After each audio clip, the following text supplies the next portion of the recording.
I'm going to jump right in and thank everybody for coming tonight. This is our workshop for the 2nd Supervisorial District, and we are recording, so you'll be able to see this soon via the Permit Sonoma YouTube channel, where we'll also have closed captioning. My name is Tracy Cattleman. I'm facilitating tonight on behalf of Permit Sonoma and Digital Mapping Solutions. I'm also a registered forester. I've been working in community on the North Coast for about 20 years. Happy to be here, and thanks to those of you who joined us. Joined tonight also by Carol Leon Safford of Permit Sonoma, Esther Mandano of Digital Mapping Solutions, Ken Height and Kaylin Notch with FireSafe Sonoma, and my colleague Amanda for Evergreen Forestry. Let's do real quick some Zoom stuff. Esther, why don't you go ahead and give us the next slide? I'm going to assume that everybody has, can we get that next slide, Esther? There we go. That everybody has some Zoom experience. You can send us a chat. We have closed captioning if you need that tonight by clicking on live transcript and then select show title.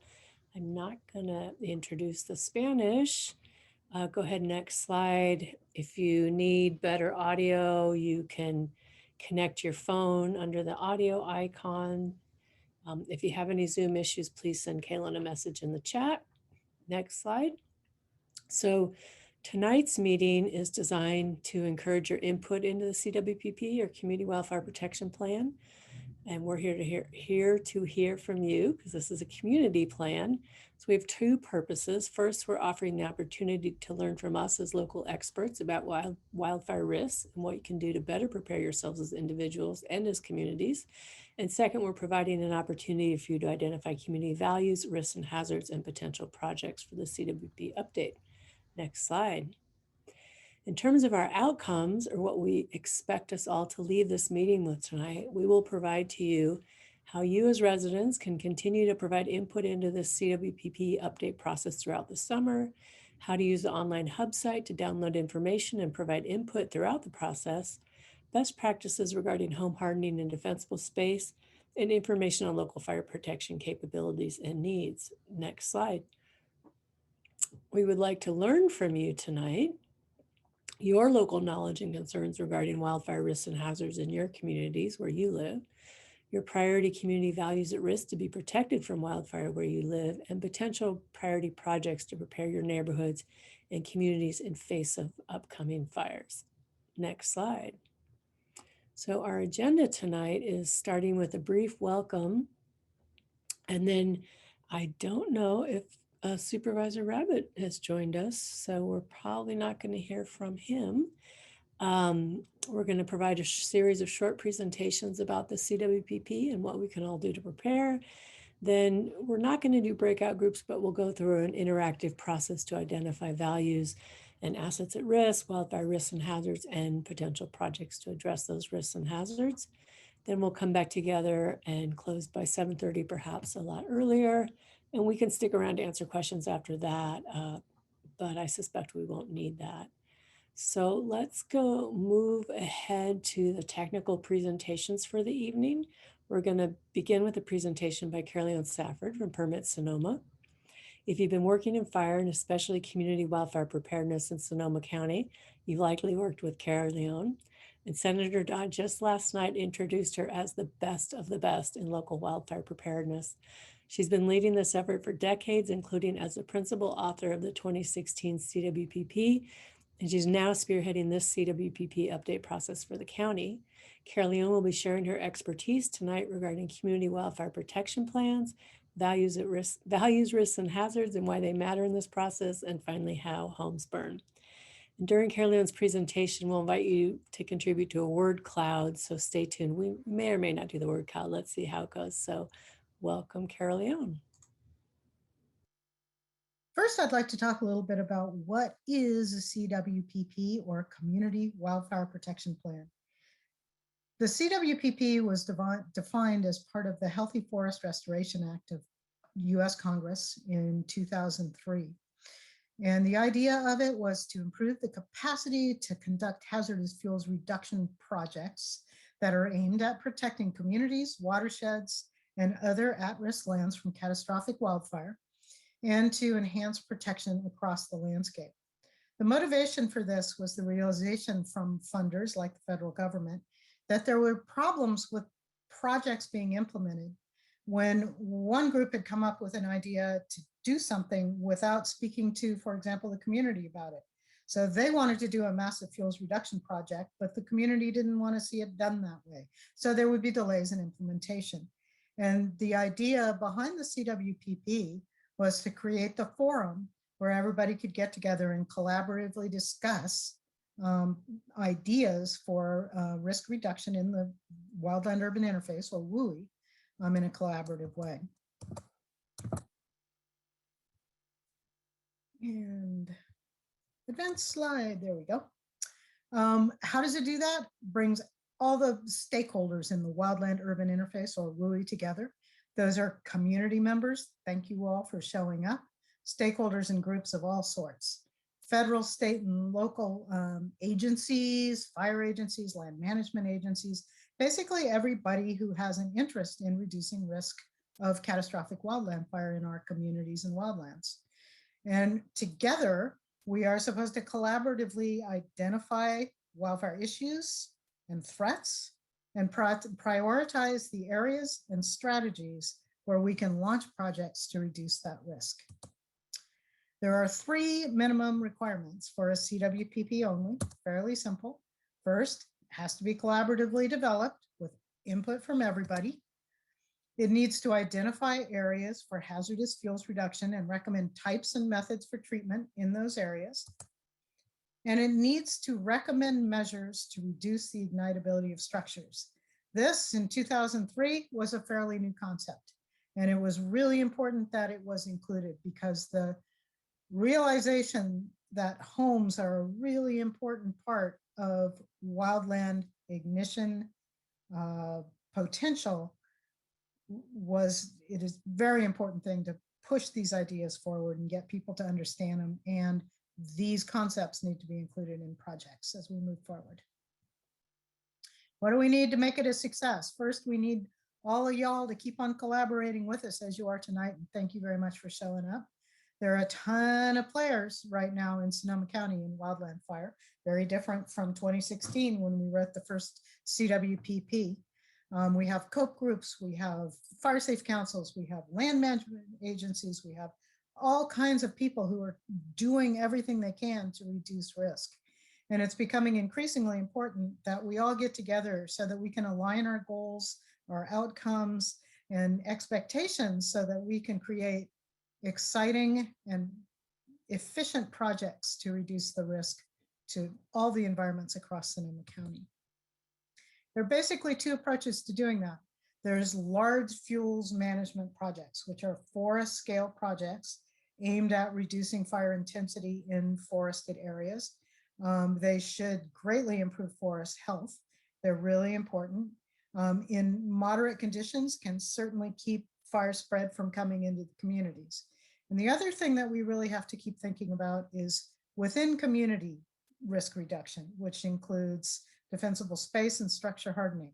So nearby fuels, to homes, defensible space, and all of that stuff. So inside out, from the community out, and from the wildlands in. There are 2 ways of looking at this. Both are important, but the near home stuff is really, really important to remember to consider. This is something that really is a difficult thing for us right now in Sonoma County, is that we have just been hammered. We have just been hammered for the last 5 years. We're traumatized. These fires have been huge. The home loss has been huge.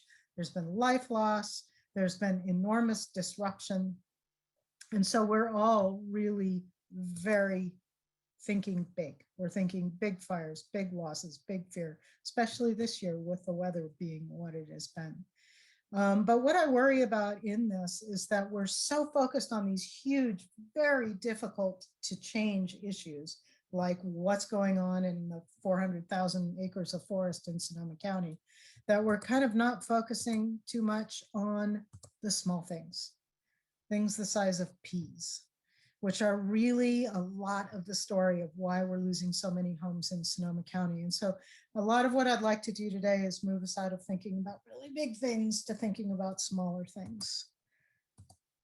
So one of the first people to start talking about this was Dr. Jack Cohen, who starting in the 1990s, started realizing that there was more to the story of wildland fire than forest, that vulnerabilities on the structure itself and the fuels within 100 feet of those structures, what we know as defensible space, are really the two primary things which are going to determine whether or not a home is going to ignite in that wildfire. Clearly, there are other things that go into this discussion, like whether catastrophic weather events like we've been seeing can really change the battlefield. What's the position of the house on the slope? What's nearby? So there's a lot more to it than just these two things. But at base, he's absolutely right. If you don't have a raging fire coming within 100 feet of a structure and the structure is hardened to resist ember ignition, then we've done a lot of what we can do to keep houses from catching on fire. So exactly how do they catch on fire? Well, there's direct flame, which is when there's enough fuel left close to the house that it can catch on fire and the flames hit the house.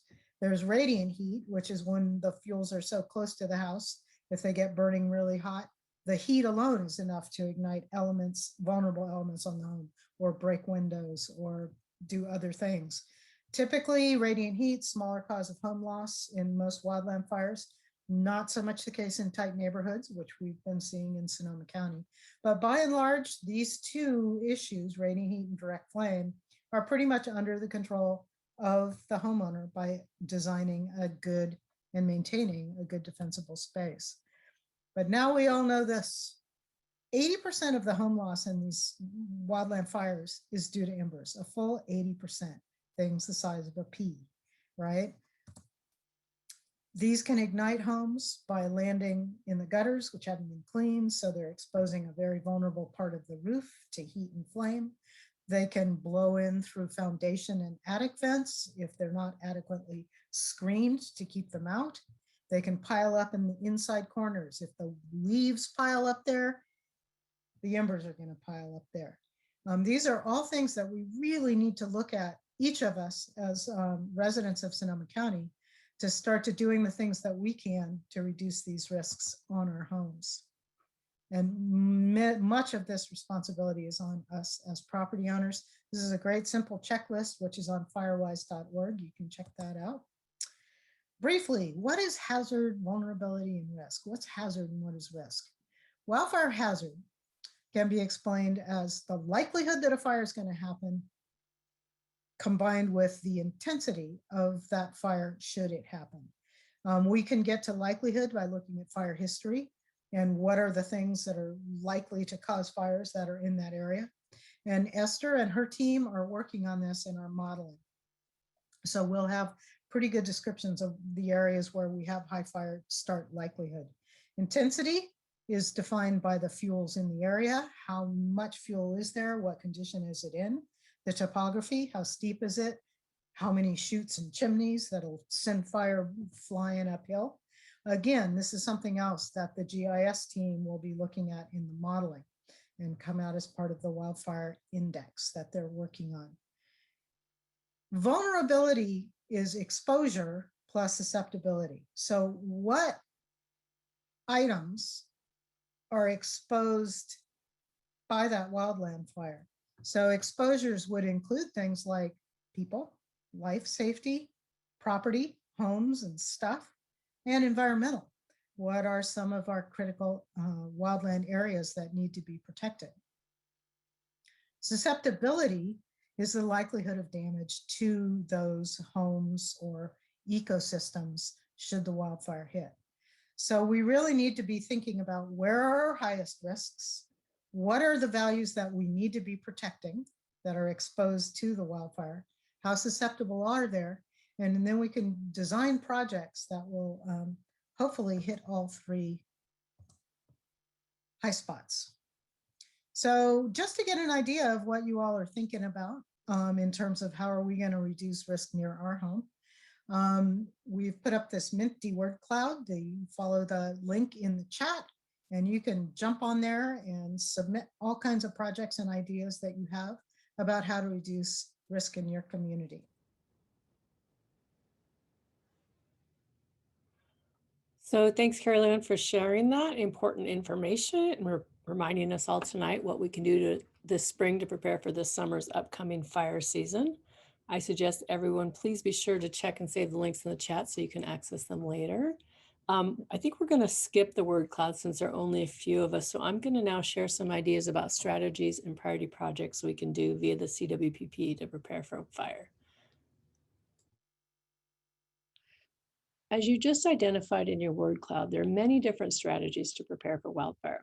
We used to focus our efforts on the vegetation surrounding our communities. However, after the last several years of wind-driven ember storms, we're changing our focus to one of working from the front door out to the forest. This means we begin with our homes. We need to harden our homes so burning embers don't have a place to land and smolder and then ignite when they're blown against our homes and other structures by intense winds. From there, we can move out to clear the first 5 feet around our homes of anything flammable. In the CWPP, we can identify projects to create and encourage hardened homes and defensible space, both around our homes as well as around other values at risk we identify in our communities. These activities can begin by supporting the most vulnerable members of our communities. Moving further out from our homes, we can look at projects to improve safe evacuation, whether that be communication to ensure everyone knows how to evacuate as early as possible, to projects to removing hazardous fuels along roads that serve as evacuation routes. Next slide. Continuing out from our homes into the WUI or wildland urban interface, we can identify priority areas to create breaks in hazardous fuels, ideally shaded fuel breaks to give firefighters a place to slow down or stop a fire before entering our communities.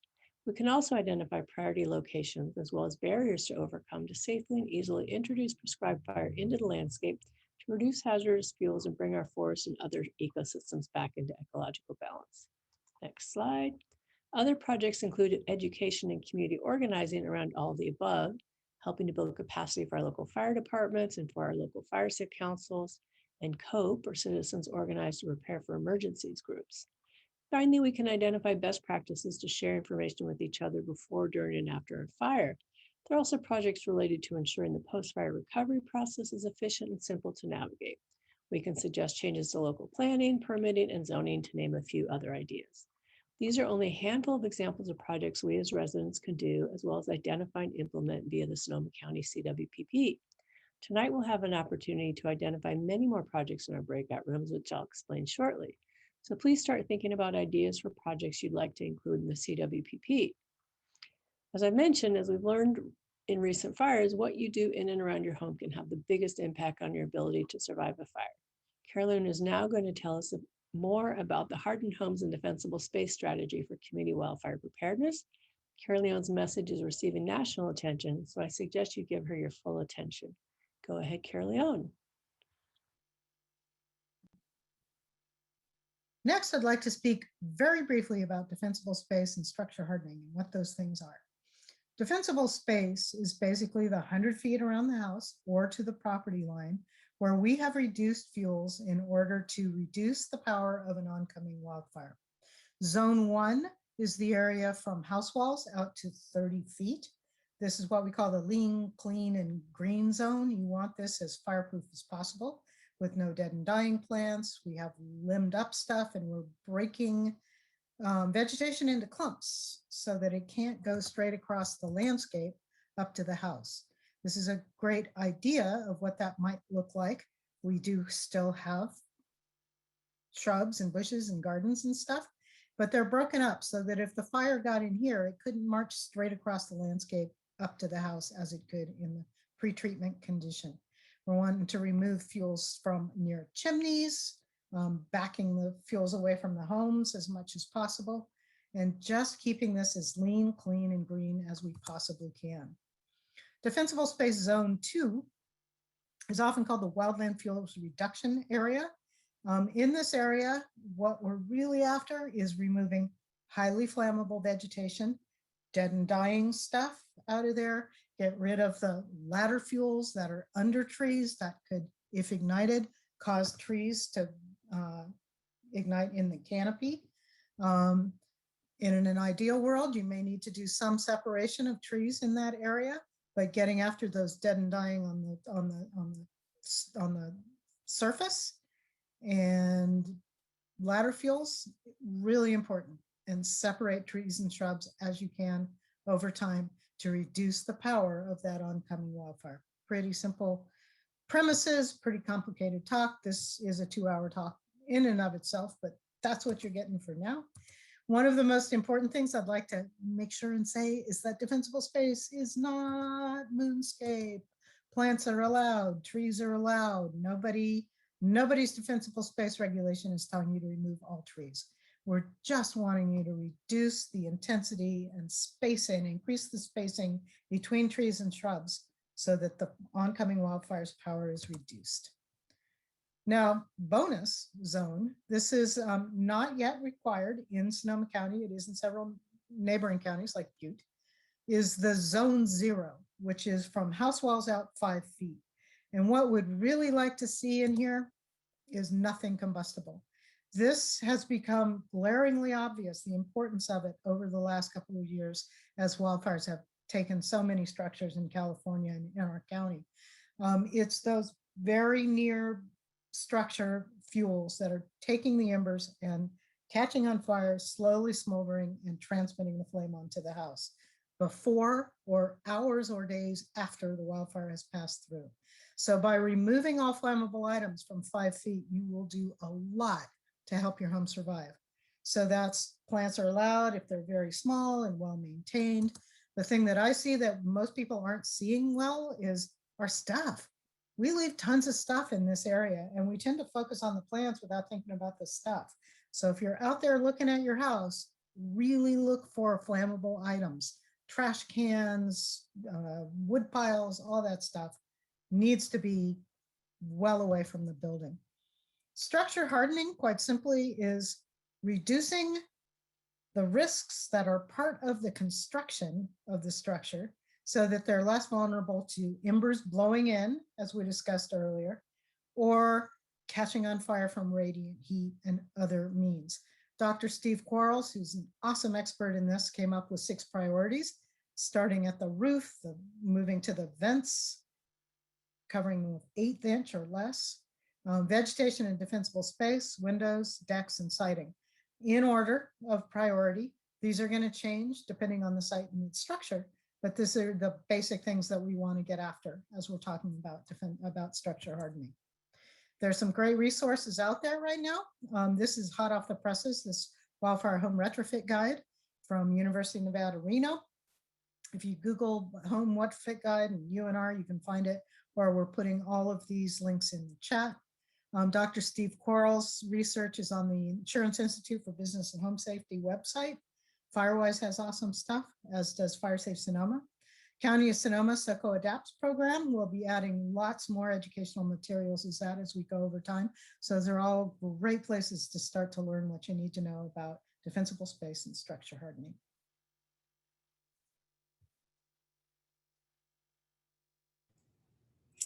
Thanks, Caroline. And again, we have those links in the chat for you all. Now we're going to get to the part of the agenda where we want to hear from you and learn about your concerns and ideas. So first, I'm going to show you where we are in the CWPP engagement process. Remember, you can always email us with your engagement ideas, and Kaylin will be putting the project email in the chat. So can we see the engagement slide, please, Esther?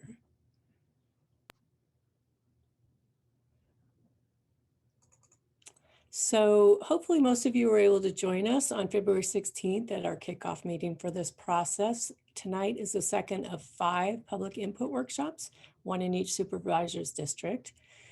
In terms of community input, we'll be doing some of that tonight, and then you'll be able to continue to provide input throughout the summer through our public input map and the public input survey, which we'll be showing you how to use shortly, and then also the county website and email, which Kaylin just put in the chat. We expect to have the public draft available of the CWPP in early 2022, and shortly after that, we will have another set of workshops, 1 in each district, to review the CWPP and get your ideas. Next slide, please. So as we'll be talking about here shortly, if I could get the next slide, there we go. There's a hub site that we've created, Esther and her team has created with the county, where we've got all the information related to the CWPP, and we're going to show you how that works. Two of the key components of that hub site are, one, the public input map, where you can go in and on a map geographically add any information that you think needs to be included in the CWPP. And if you'd prefer to do that with text instead of a map, then we have a public input survey. And the hub site actually now has live Spanish translation, so that's pretty cool. So now Esther Mandano, our consultant team lead from Digital Mapping Solutions, will explain these 3 avenues for engagement and how to use them. Take it away, Esther. This is our hub site. During our breakout sessions, your facilitator will guide you through this site and other tools. But for now, let's just familiarize ourselves with the hub site. The hub site is divided into sections. The very first section is our story maps and web maps section. We have 2 tiles. The first is our community-based map, and the second is our public input map. The community-based map is a curated list of data layers gathered for this process, and the public input map is a web application that will allow you to enter data onto our map. Immediately below this section is our section housing our public input survey. This is designed for folks who have not attended a workshop, so you might want to share the survey with your neighbors so that their voices can be heard as well. Clicking on the public input map tile will take you to a map.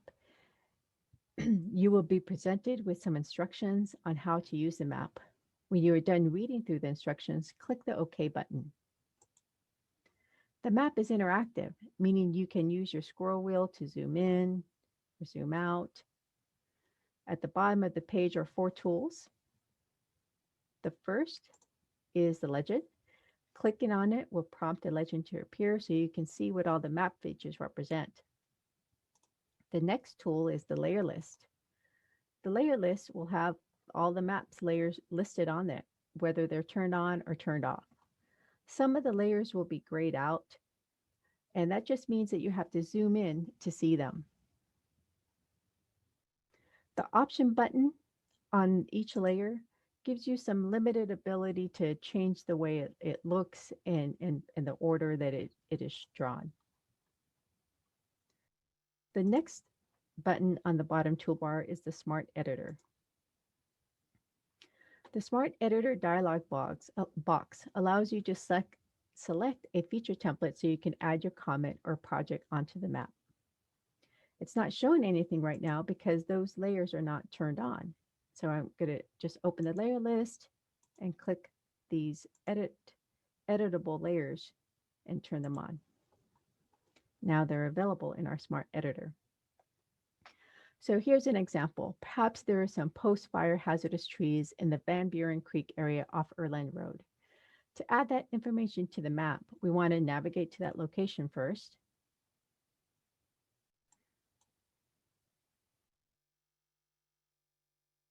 And then we want to click on the point feature template. So this map edits point layer, and here's the feature template to add a new feature. You want to click on it and make sure that it's highlighted. Then we click on the map where we want the feature to appear. The Smart Editor dialog box will change to allow you to enter in information about the point you just added. There are only 2 required fields, and that is to submit your name so that we know who entered in this information, and your email address so that we can contact you if we have questions about what you just entered. The next box or next data attribute that's available is this thing called value, risk, hazard, or project. And this is just a general categorization that we would like you to categorize your features by so that we know, in general what you're aiming to tell us about this place. And so in this case, I'm going to pick wildfire risk and hazard because I'm trying to identify a hazard. If it was a project, I would further categorize it, but since it's not, we're just going to click on none. and we don't have a project name. It's not a project, but I am going to include a note so that I can convey why I'm adding this feature. So I'll just say down logs post fire need to be removed. Next, if I have a picture that I wanted to share, I can choose a file from my computer and upload that so that it's associated with that feature. So once I'm happy with all the data that's entered, I'm going to click on the Save button. The Smart Editor dialog box will reset. The last button on the toolbar is our attribute table list for layers that are turned on. So as you can see, the projects that I just entered or that are shown on the map are shown here. The one that I just entered, I can highlight. And if I double click on that row, it'll go directly to the feature that I just selected. There are 3 more tools that we provide here at the top. The first is the information or an about box, and it's just the same instructions that were presented to you at the beginning. So if you bypass those and you need to go back to it to reread it, it's available there. We also have our Add Data button. You can add any data layer that's available or hosted online. You can also upload a file either in shapefile or KML format and a few others. The third button is our base map gallery. So if you don't like the shaded hillshade that we have here in the background, you can change it to imagery or any other base map. So that's it for me. I hope this was helpful. I'll see you later in the breakout rooms.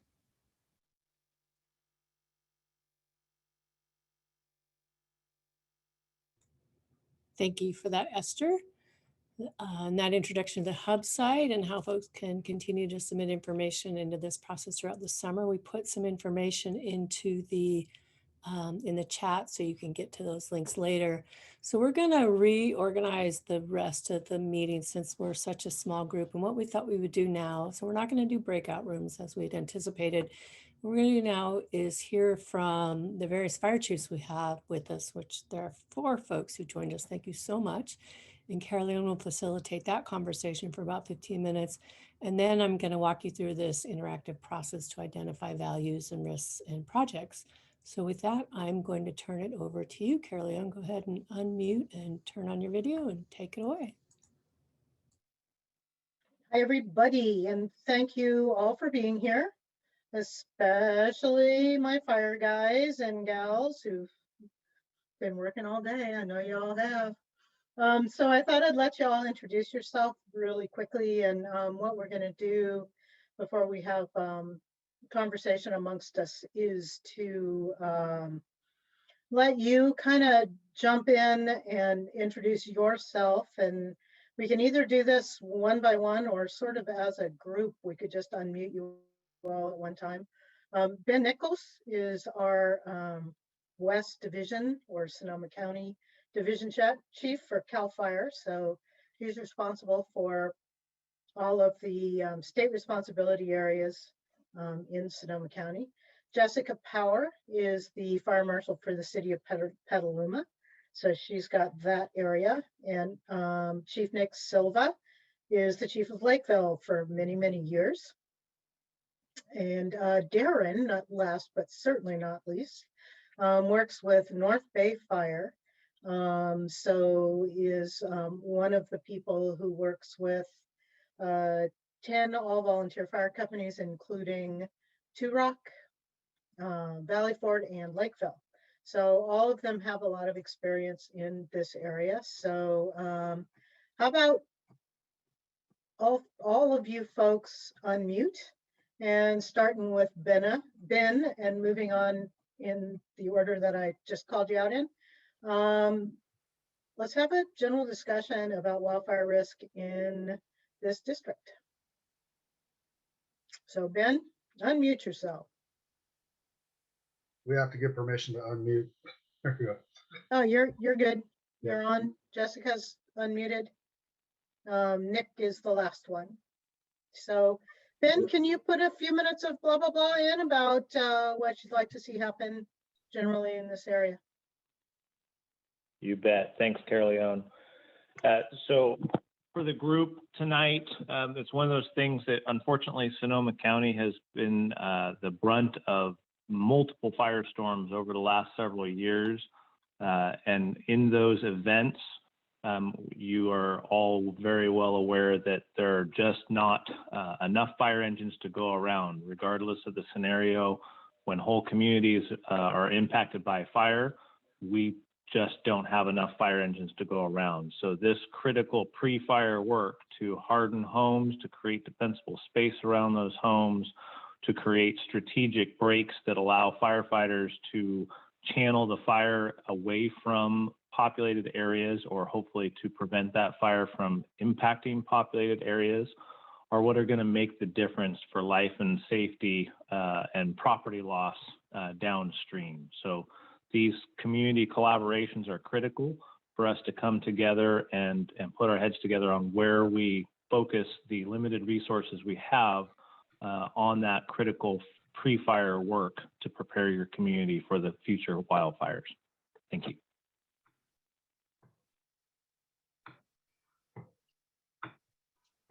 And Jessica, if you want to turn on your camera, that would be great. And then have a few words about your concerns for the city of Petaluma. Sure. Yeah, you have to tell me that I can unmute my video. It said you need to give me permission. Kaylin, can you do that, or is that something that we have to do through the host? I think it might have to be to the host. So I think that's Oh, that's me. Caroleon. Yeah. Hold on. Technical challenges. You can get started and I'll get you done when I can. Okay, that figure sounds it out. great. Yes, I think a lot of you have seen over the last several years as we've experienced these significant wildfires in our community in Sonoma, is that Petaluma has become quite proficient at becoming a shelter for most of the county. And while we're quite proud of that, I think one of our local concerns is that there will be an event or multiple events that impact Petaluma. And as Chief Nichols indicated, there's just not enough resources to go around immediately in our county. The state has done a great job at listening to some organizations like Cal Chiefs and providing some pre-positioning funds to allow us to have more people available and not on our local community's dime immediately.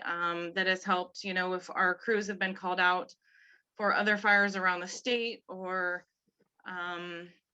any other sort of event. And so I think,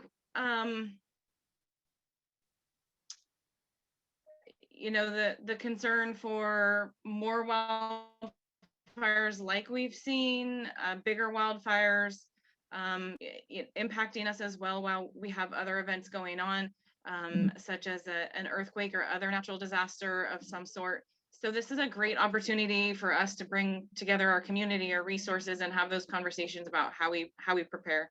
And I think there is, it's our information and resources are still developing, and we're getting better scientific understanding on what it means to be prepared. We used to think it was just defensible space, and now we know that it's home hardening as well. And so I look forward to the collaborations that we can do and help our community. The unfortunate wildfires that we've had have created an impact beyond the fire service and preparedness to the community, the state, and the federal government to understand that we need more resources to be there on the front lines when an event happens, but also some financial assistance to help with the preparations, because it's not cheap, it's not easy, it takes time, and we all need to pitch in as a community. So kudos to you, to Carrie Leon and everyone on your staff to bringing us all together to start that conversation again in our community in Sonoma. Thank you. Thank you, Jessica. That was great. Darren? And to echo what the two previous have spoken to, some of the things that I've been going out on the West County side. My background is I started off as a volunteer in the San Antonio area, just south of Petaluma, fourth generation of my family from this area. So I have kind of a vested interest in trying to make sure that we're trying to do the right things in preparation of these potential large scale incidents. Jess hit on it. Petaluma's done fantastic between the fairgrounds and other little shelters around about becoming the go-to place when it comes time for these fires for the shelter.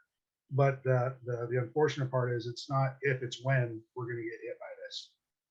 The next few years, I think, are going to be really interesting, especially this year with drought-like conditions like we haven't seen in quite some time, where it may not start in the city itself, but in the surrounding areas, i.e. the Lakeville area, the Wilmar area west of Petaluma, Two Rock Valley, Bloomfield area, and depending on what types of winds we have, it could severely impact us in the city as well.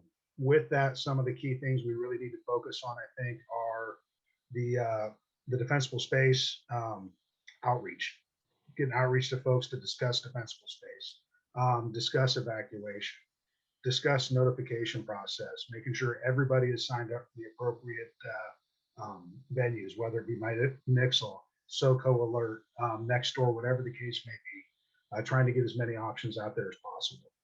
But it's just one of those things. I think we need to really be in touch with the community. The community needs to be involved with each other. What I've been finding with some of the consults I've been going out and discussing with neighborhoods is neighbors helping neighbors, similar to a program that's called Map Your Neighborhood, where it brings community together, neighbors together to discuss what their needs are, to say, you know, you may have one individual home that they can't quite get everything done on their own, either because they can't afford it, they don't have the equipment, that type of thing. But when you bring a group or a community together, you know, many hands make light work, or sometimes many pocketbooks make it a little bit lighter in the pocket for yourself to have to try and help take care of these things. But that's kind of what we're preaching is communities coming together to help each other out. And that's something I'd like to see continue to grow throughout Sonoma County. And again, if we continue our focus with the defensible space, the home hardening, those are two key components. Carrie Leon and I have worked together quite a bit, and I've listened to a bunch of her presentations, and I like her mantra, start at the house and work out. Everybody looks at the broad landscape. You know, if they got a few acres and go, oh my God, how am I going to handle this? When in fact, instead of looking at the broad landscape, they should turn around and take a look at the house and start at the immediate house and work their way out. A lot of common sense involved with that, but we don't usually look at the big problem versus the I won't call it the smaller problem, to be the more pertinent problem, but one that can be taken care of a lot more easy than going out, going, oh my God, I got to clear my 50 acres out there, that type of thing. So that's about it. You're muted. That would be, thank you, Darren. Right, new to Zoom. As if Chief Silva, if you can mute yourself, and if you want to turn your camera on, you can. There you are. Yeah, hello. Good evening. Thank you for taking the time to set this up. Darren took all my good talking points, so I'll be brief, but he did a very eloquent job. I just want to, kind of reemphasize some of the areas down here in the southern area, and when we do have an incident, it's usually with the types of fuels that we have, it's going to be more of a faster moving incident. So to kind of reinforce those points that Darren hit, is that getting that word out quickly, the communication for quick evacuations, routes, we have less roadways and infrastructure, similar to some of the other North Coast areas, that there are certain ways in and out, and we need to get that information out to those individuals. So really getting that communication out quickly is imperative to a good outcome, as well as some of the pre-planning, some of the things that we're pushing, as well is having the plan for our pets, and then the larger animals. How do we move horses and things of those nature, and we have enough resources from in the area or neighboring counties to help with that if we're the only area that's affected. So some of the other great points that have already been stated, and we continue to do the best we can with what we have, and we'll go forth from there.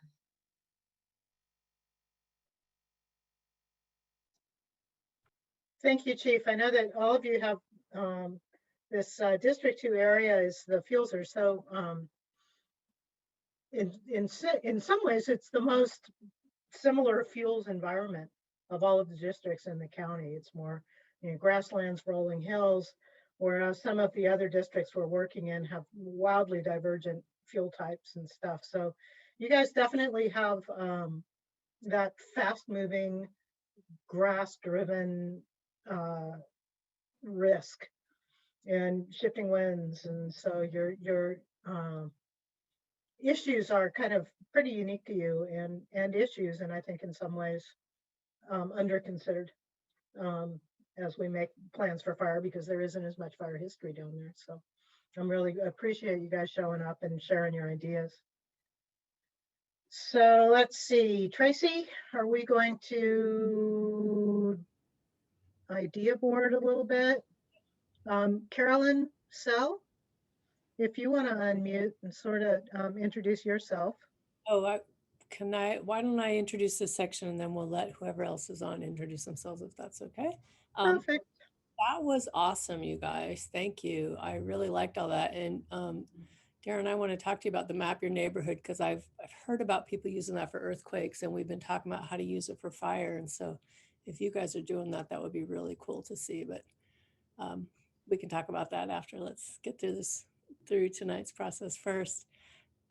So basically what we have planned is we have an online whiteboard that we're going to use to start capturing ideas about values and assets at risk, risks and hazards, and potential projects. And this will be for all of the 2nd district. So I'm going to share my screen here and show you what this thing is that we're calling an idea board. It's this cool, let me get you all back up here. It's this cool online app that's free, that's nice, that we can use to all share what we're thinking. And Kaylin's going to put that in the chat here momentarily. And what'll happen is you guys can click on that and open it on your own computers, and we'll be able to start adding information. So I'm going to explain this to you, how it works, and then we'll start. You can ignore that this says District 2 South. We're just going to assume this is all of the all of the 2nd district, excuse me. So basically what we'll be doing is we'll be starting with values and assets, and then risks and hazards, and then projects. And for each of these, and I'm going to just break into one section at first just to show you kind of a little more simply. So say we're starting with values and assets, which we'll do next. If you have an idea of a value or asset that you want to make sure, like there was a woman on earlier from a senior facility, that would be the kind of place that we'd want to add. You click on this green circle with a white plus in it, and that will open up a new sticky note or idea, and you just type in the church on 7th Street, for example, and hit return, and that adds it to the board. If you make a mistake or want to change something, you can just click on it again and you can edit it however you want, 7th Street and L, and then you close it with this X. So really simple, you click on the plus, you add what you like. If you made a mistake and you need to delete it, you do that, but please be sure to only delete yours, not delete anybody else's. And if somebody says something you like, you can click on this little thumbs up, and that adds a vote. And so what that means is that if we see several people like the same idea, we get several votes, that will help us to understand priorities, because we can then look at votes and see how many votes. So I think since it's such a small group, let's go ahead and jump in. But before we do that, we have a few folks helping us from the Bay Area, Carol Rice, Hannah Lopez, and Barbara Camacho, just so y'all know who they are in here in the meeting. And then I think we have Carolyn and Ken. Do you guys want to unmute and briefly introduce yourselves? And then I'll walk you through, get us started in this. And do we need to do anything so they can unmute, or I think everyone's able to unmute themselves. Oh, look, nice. Somebody added a value.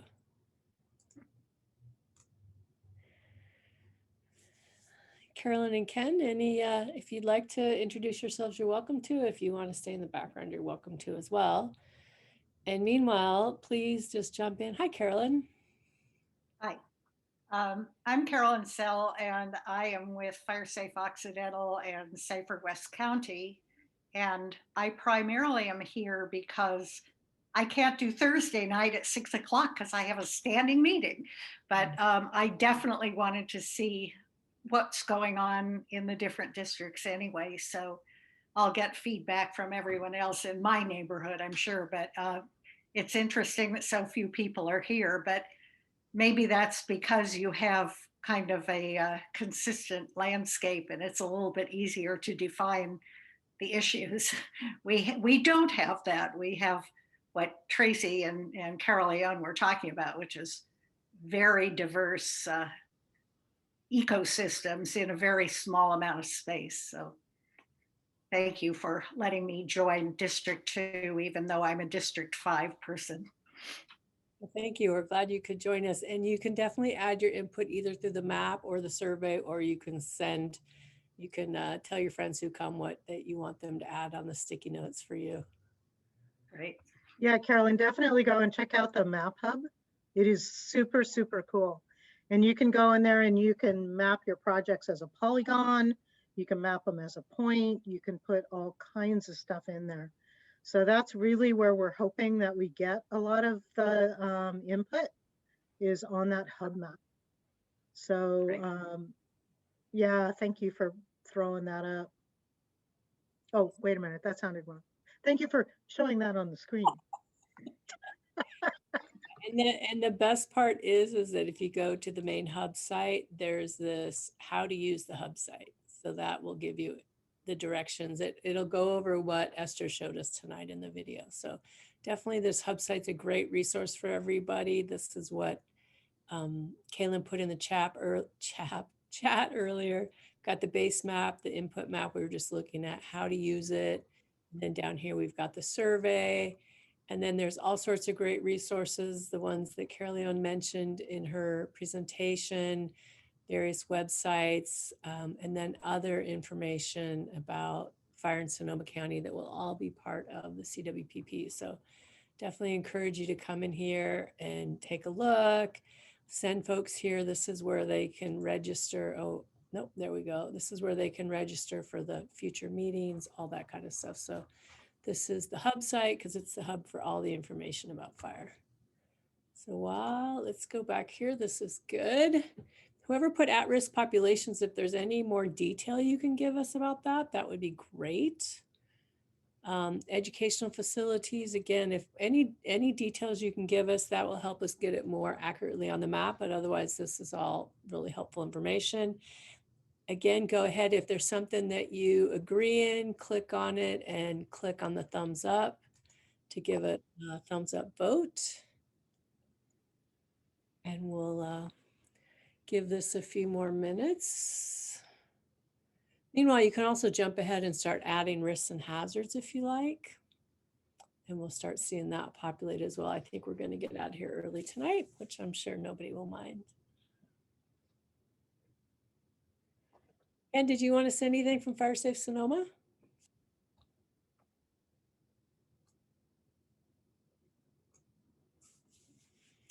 I'll take that as a no. Ken Hyde. Hi there. Well, I was struggling to get unmuted. A common problem in Zoom land. Yeah, right. We got it. Hi, I'm Ken Hyde. I'm on the board. I'm the treasurer of Fire Safe Sonoma. I'm standing in for Roberta this evening, who's our president and normally in attendance here. And Fire Safe Sonoma role in the process here is just to act as a community liaison between all the various community groups, the fire safety councils, the COPE groups, and such throughout the county, and the CWPP project team. So we're here to just try to gather as much information as we can and try to look at it from the overall view of all 5 districts and look for commonalities between the 5 districts. Great. Thank you for joining us, and thanks for all the support Fire Safe Sonoma and especially Kaylin and Roberta have given to this process. You guys have been very helpful getting the word out. I'm really liking that you guys are jumping ahead and identifying risks and hazards and values and assets. This is all useful information. And like I said, then you can later go into, I showed you the map here, then here's the survey. And it's really simple. Let me come back here and show you. This is how you access the survey. Public input survey here. And that will take you to this page. And then you give us your name and email, and that will be anonymous. And if you want, you can give us information on the map, tell us where you live, and then go through a series of questions. So please share this with others in your communities so they can get input to us as well. Hey, Ben, do you have off the top of your head the primary cause for this area of initial cause of wildland fires?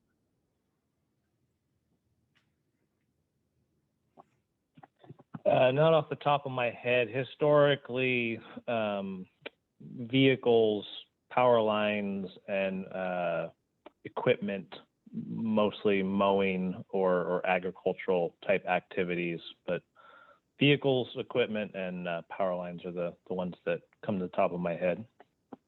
And Chief Silva or Nick, do you have anything to add to that you see as particular risks for starts in your areas outside of, I would have thought of vehicles first for you, but is there anything else that you think that we could circle up through education, outreach, especially? Yeah, sure. Definitely. They're related to not necessarily roadway vehicles, but we do see a lot of equipment, tractors, mowers being caused down here with the light flashy fuels that we have in the grassland. So that's a target audience, homeowners and ranchers with equipment. Do you feel like that would be a good educational outreach piece to build? Is education specifically to ranch owners and or ranch employees?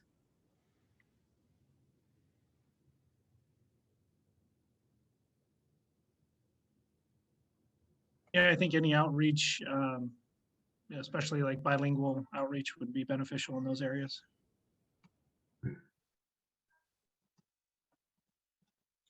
I'm populating. That's great. And we actually are working with a couple of bilingual planners in Permit Sonoma in some of the other meetings, and talking with them about how to reach out to that Latinx community and identifying resources and materials in Spanish that we can share. In fact, we could add some of those to the hub site, Esther. Yep. And Darren, do you have any thoughts about particular risks and or projects, related projects? I think kind of what both Ben and Nick chimed in on. The biggest one I put in the one box, trying to do the right thing at the wrong time. What we found a lot in the areas where we've got a lot of residential or small ranches, ranchettes, a couple acres here, a couple acres there. People are using garden tractors to mow high weeds. And people go, well, how do you know what started the fire? It's like, take a look at that nice blob out in the middle of there. That's what's left of the lawn tractor that was mowing the weeds. People trying to mow, late afternoon, our typical winds that blow through. That seems to be a big factor in the areas. Let's say it's not just a regular vehicle fire lines down, but probably a third big one there. So trying to promote that people are trying to do the appropriate thing and do their defensible space and clearing, making sure they do most of their heavy equipment or their mowing before 10 o'clock in the morning and explaining why. So we still have some residual moisture left in the grass from our coastal influence, that type of thing. But I think some good outreach with that would definitely come into play. Jessica, do you want to ping in? Because I would guess that your issues being more in the urban area might be a little different from these guys. So it'd be important to consider those too. I think we have some similar some hazards and risks, but you know, on our west side of the city is quite dense, and that is our wildland urban interface and high fire hazard severity zone. So you know, one of our concerns is either a fire in that area or outside that area on a high wind event, you know, being a risk to a very large portion of the city. That also bumps up against our downtown area, which is obviously our historic area. And there are some higher hazards in that area as well, including some access issues for both us within the city and our neighbors coming in to assist us. And so it can become a convoluted mess. So did I get that right? Risk of fires moving from less populated areas into urban centers and dense housing? And vice versa, correct, yeah. Okay. And I think to go along with what Jessica said there, Carolyn, is the big thing about whether it's going from urban to rural or vice versa. The type of equipment we have respond to these types of incidents. If it starts in the city and moves out into the rural aspect, some of the equipment that they have in the city, other than their Type 6 engine, isn't really suited very well for the wildland environment, other than doing structure defense, that type of thing. And then we start talking about narrow driveways, whether it be by vegetation or by construction design, that ends up being a potential hindrance as far as either one trying to get in and make a quick attack or trying to get in for the structural defense. Mm-hmm. So would you go so far as to say, and this might be overstating it, but would you go so far as to say lack of apparatus well suited for wildland fire within Petaluma's fire apparatus resources? Or is that overstating it? I would say that's correct. Moving outside of our city, like Darren said, we're limited on our capabilities in terms of apparatus for some of those areas. So, yeah.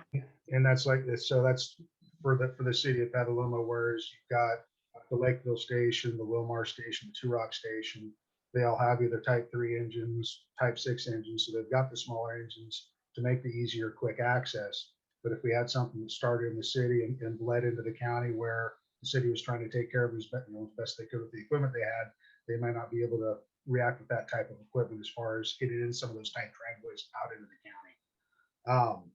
But it's just one of those things, and I think it was echoed earlier on, that sometimes we just don't have enough equipment for a quickly moving fire that's consuming a lot of acres and consuming a lot of homes. And how about on the, oh, go ahead. I was just gonna tag on to that, you know, the downtown area is limiting if, you know, whether it's out more towards Chief Silva's area in Lakeville or Darren out on the west side a little bit more. We have minimal number of cross-town connectors. So if there's any sort of event limiting the access through that area, that's gonna have a very large impact on our ability and our neighbors' ability to work together and get to those incidents with the proper apparatus. We have no traffic issues here. Come on. So at the same time, you've been identifying some of the risks and hazards. I added a project, you know, not solution, but how to go forward side of it, of more wildland apparatus for Petaluma Fire. Did that address it accurately, or would you like to add any more detail to that or change that in any way? Looks great to me. Okay, and then again, with all of these, if you guys have ideas of how you would like to see things addressed, this is your chance to really get things into the CWPP. Is like, tell us now, what are the things that you think you need and your community needs to be better prepared for upcoming wildfires? And of course, later you can also share through the survey and the map. And Carolyn, please go ahead. I just have a quick question. I don't know specifically who to address it to, but it's something that we started talking about up here, and that is how to use, in your case, it would be the Petaluma River as a real natural barrier to be able to stop fires going to one side or the other side of the river. Has that been discussed at all, or is that a big enough? I know in places it's very narrow, but I'm wondering if that's something that would be a project of some sort. We're talking about the Russian River and the Laguna, of course, as separating big chunks of our areas that could be protected by natural water areas. Through the city of Petaluma, I don't think it's wide enough for a large scale event, especially a wind driven event, to have that reach in the majority of the areas. A lot of it is built out or soon to be built out as well. However, it does provide some good protection in a non-wind driven event for those areas. And then Timber as we transport is typically a mile. and So, as we move further south into the county area, down towards Chief Silva's area, near the one on one side of it, it's still not really wide. I mean, it's as Carolyn said, if you got the half mile to mile ember carry, it's going to carry over that fairly easy. But then we also have the access issues. Trying to get access through multiple ranches, trying to get something out there that's, you got potential wetland issues, you're not going to be able to get equipment out to it, that type of thing. So while it would seem that, as Jess said, I don't call them a run-of-the-mill fire, but one where we don't have a large wind event and it's not a super intense fire, it could very well help out. But more often than not, with our wind-driven fires, it's going to be just a little bit of a road bump. Other ideas on what you guys would like to see done? Potential projects to include in the CWPP? I was actually going to ask if the multiple fire people have any thoughts about the fuels. I know within Petaluma, you've got your typical urban fuel too close to the house problem all over, as does every community in the county. But in those more agricultural areas, what percentage do we collectively feel is grazed, and what are there significant fuel issues by the end of the summer in the grasslands and the dairy lands where there's a lot of fuel left on the ground, or mostly are we pretty well grazed in those areas? And that would apply to Nick and Darren and Jessica. And Ben. Nick just texted me, he's got to head off to another meeting, but for us, if it's like a working dairy, things on those lines, they're either being grazed or they're being farmed for feed. So more often than not, I don't think those are a huge producer as far as volume goes. Some of the things, hazards that I kind of see is we're driving along some of our older roads, whether it be the west or specifically Lakeville Highway, the old windbreaks, i.e. eucalyptus trees. While the tree itself isn't truly the hazard, it's the duff, the leaf litter, the bark that's draped off of it, basically sits on the roadside edge, that type of thing. I think those are some of our bigger issues, whether we want to call those projects, especially on Lakeville Highway. But then we also get on areas of Middle Two Rock and things like that, where we can get a quick roadside fire going up. Next, those things are throwing embers right in the So that could be using fuels, especially if they're key evacuation routes, but correct. all those critical routes. I'm going to switch us into projects just in case this is, see, there's a lot more.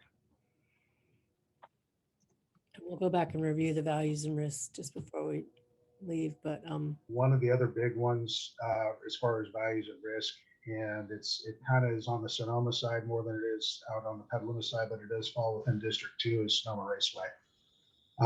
during the race season. Of course, it goes towards summer, towards the end of summer, that type of thing with the individual events out there. With COVID, wasn't a big issue last year, but they're starting to ramp back up again. We get the seasonal grasses out there on Cougar Mountain off of Lakeville Highway that can rip up over the hill into the event itself. They've got numerous eucalyptus groves up there that could pose an issue, that type of thing. But that could end up being a rather large value at risk if it's back in the day of NASCAR, where you can have upwards of 100,000 people out there and trying to evacuate that. What little hair I have left used to stand up on the back of my neck during that event because it was just, it made me really nervous, and we got very lucky over a number of years. So are there any risks or hazards we want to identify there as well, or it's more on the value side and then potentially a project? I think it kind of is both, as far as it's a value because it's a tourist destination for us, that type of thing. But as far as the risk and hazards, you've got the risk of a potential multi-casualty incident if you get a large scale incident blowing through there during an event. As far as evacuation issues, that type of thing, that poses a significant problem because you've got Highway 37, Highway 121, and Lakeville Highways, your primary arterials coming out of there. And if anybody's tried driving those areas during those large events, we know it's basically bumper to bumper all the way through, better part of the day. And then again, as far as the actual, another hazard with it is our light flashy fuels, and getting into the eucalyptus trees and throwing embers, and having that thing spot way out ahead of itself. Did you get the light flashy fuels, Carolyn? Or should I add another one? I'll put it in the Sonoma Raceway in the hazards. Ben, did I miss anything on that? No, you're spot on, Darren. You know, the amount of people that go to Sonoma Raceway and the bulk of the area that they're on, while it's cut grass, it is cured out annual grasses. So the concern is an ignition in the parking areas that would rapidly transmit from the grass fuel underneath the vehicles to the vehicles and be a much larger incident when it's said and done. The eucalyptus, obviously, and the gorse out on the west side as well are issues and have created more intense burning conditions in past fires due to those vegetation types. So while they're a non-native species and they burn better than other native species, maybe that's a targeted campaign similar to Jump the Juniper in Oakmont and other areas of the county. As we were talking about it, you know, to Carol Leone's heart, home hardening in the South County really is worth its weight in gold because it doesn't have the heavier fuel concentrations that we have out in the Occidental area or the river area. And so, you know, that fire resistive siding could make the difference with that light flashy fuel grass fire that moves fast, but then the heat dies out quick and potentially could take a significant hit to the house and not actually ignite the house due to the fire resistant materials. Jessica, do you feel like if educational, workshops were launched and stuff, you'd get people at the table in the community, or are they pretty much going like, oh no, that's the rest of the county that burns? That's not going to happen here. No, I get quite a few calls in regards to vegetation risk, and I would say pretty much throughout the year now, instead of just in the summer season. So we definitely have an involved community that would be willing to engage. And do you have needs for materials, and if so, pertaining to structure hardening or defensible space, or? Always looking for resources. Yeah. Okay. And going back to the raceway, are there any projects we want to identify? Anything that you guys in your dream world, what would it be to make that safer when there's a big event during fire season?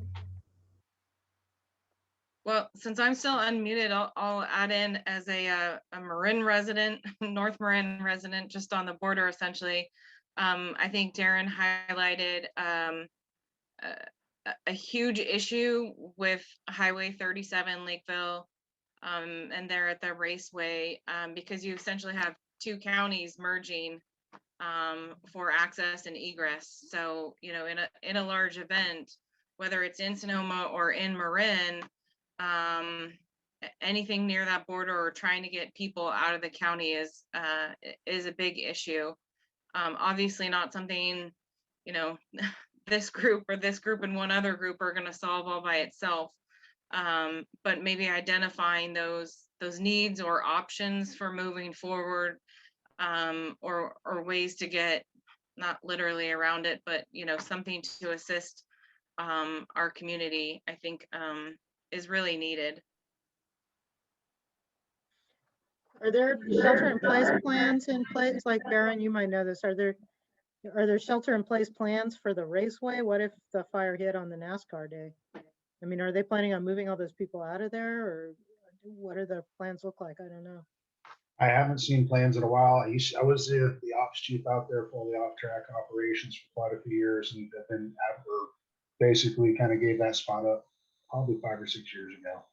But it wasn't pretty much, it depended on the situation and where the incident was, whether it was a shelter in place or try to evacuate people out. But there was the biggest push was if there's something there that's going to be significant and cause a problem, it was trying to find ways to shut down certain areas and start funneling people out where they wouldn't be impacted. So I don't know if they have anything current as far as evacuation plan. I would assume that the track does at some level. I don't believe emergency services was involved out there last couple of years. Like Shell Vista primarily was. So they may have some additional intel on that. Thank you.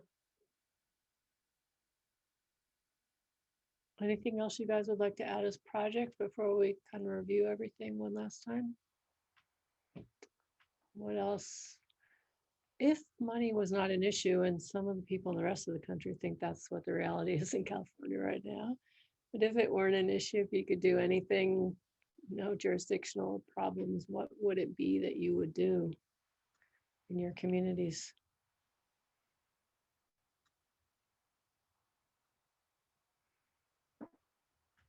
Staff hand crews and get them out there and help with defensive space, clear roadway edges for evacuation.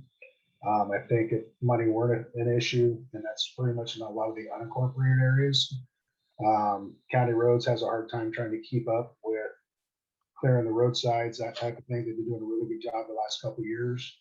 But if there's a way to get additional crews out there to assist with that, and one, it would alleviate the roadside sets from vehicles, but then also help clear up some of those evacuation routes.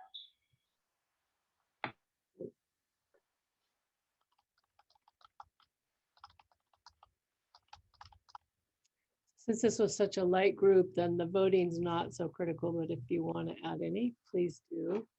And it looks like everything's showing on this board at this scale, so that works. If you want to take one more look at values and assets, is there anything else, any important places? The woman who was on earlier, I forget her name, was with was it a senior center or another facility? We should get that up there. It was the Sunrise Assisted Living Center in Petaluma. I'll add that. Yeah, I'm sure that was a value for her.